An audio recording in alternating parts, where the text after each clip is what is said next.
Hello বন্ধুরা, আগেই বলি সবাই সাবধান থাকবে। আর একটুর জন্যই কত বড় বিপদ থেকে এই বাড়ির লোকজন বেঁচে গেছে, শুধু দেখুন। একটি বিশাল বড় চন্দ্রবোড়া সাপ কোথা থেকে এসে ঢুকে পড়েছে এই ঘরের ভেতরে। সবাইকে বলি বন্ধুরা, সাবধান থাকবে, নালে এরকম জিনিস আশেপাশে থেকে আপনাদেরও ঘরে ঢুকতে পারে। তাই বলছি সবাই সাবধান থাকবেন, ভালো থাকবেন।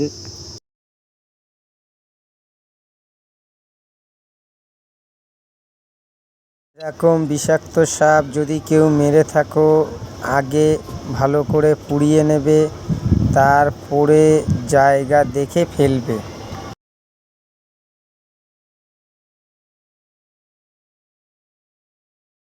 সাপটা বন্ধুরা আমরা এই বাড়িতেই পেয়েছি, আমাদের পাশেরই বাড়ি।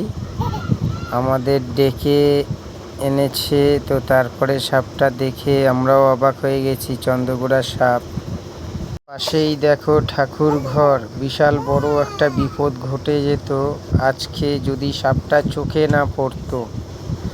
চোখে পড়েছে তো এই বাড়িরই লোকেরই হয়েছে বলেই এই যাত্রায় বেঁচে গেল।